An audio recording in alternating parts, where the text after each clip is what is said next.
done a 4 kilometre, 5 kilometre swim session. She's gone out and done a ride and a little tea run, so she's emulating, you know, the Ironman. What is the perfect way to recover from that day's training, and what would they have to use, and in what period of time? Because I do know that if you leave it too long, you are going to miss out on that muscle recovery. So what would be the perfect way to recover from a long, big brick day training? Yeah, the most important thing is indeed to get the carbohydrates in as soon as possible, as Chris said, and that really is very important, especially if the recovery time is very short. If the recovery time is long, you got 24 hours, it's not so critical. If the next training is less than 24 hours away, which is usually the case, then that is very important. The next thing is that you also want to build muscle, you want to build or improve the quality of the muscle, and maybe repair some damage that is done, and for that you need protein. So the amounts of protein you need are probably fairly small, but it is still important to have some protein after exercise as well.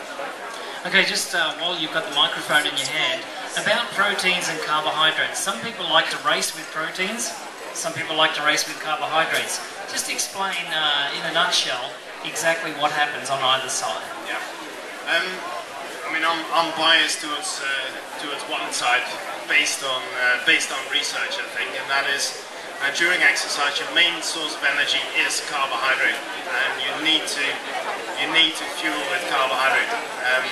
Protein is during exercise less important. It's not an important fuel at all. That doesn't mean you don't use it, but it is not something that you necessarily have to replenish.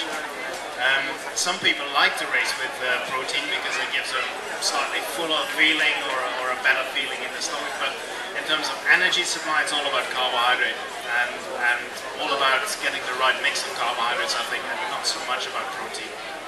Okay, so let me ask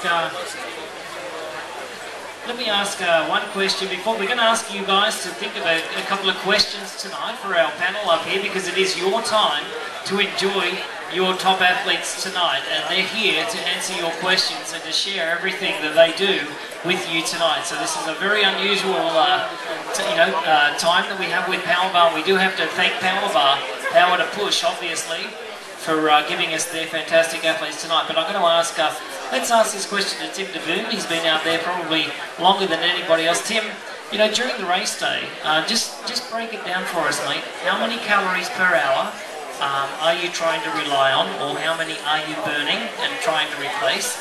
And then secondly, what would it be that you use out there on race day? We hear that people do all liquids or some solids, and well, just give us a quick look at your race day. Well, you know, everybody is very, very different. For me, I am trying to maximize my calories when I'm on the bike. You know, you come out of the swim with a little bit of a deficit because you can't eat during the swim, basically. So the only time I pretty much eat any solid food is right starting the bike. I try and get something solid. For me, it's a power bar. And I try and get that in me before I really, you know, start picking up the pace on the bike. It's a nice way to, you know, calmly get into the bike ride. And from then on, it's pretty much the gels and the drink on the course. But I'm shooting for 400 calories an hour basically on the bike. You know, I've been able to train myself to absorb a little bit more probably, but some of it comes back up throughout the day. It's not always fun, but so if I can get in 400 calories an hour on the bike, I'm pretty happy going into the bike ride or into the run then. And on the run, it's kind of damage control where you take in what you can take in. For me, it's trying to take a gel, which, you know, if you can get 80 of those 100 calories in a gel into you each time you take one at, you know, every 3 miles or 4 miles or so, and then along with the drink and the Coke on the course and anything else that you're trying to stuff in, it's, you know, it's harder to absorb it on the run. So I try and get most of my calories in on the bike and feel secure going into the run with that. Wow, 400 calories, mate. That goes straight to my love handles. I'm covering up tonight very nicely. But compared to what you're burning, though. Power bar, pro you're at a deficit. I wish I was an athlete.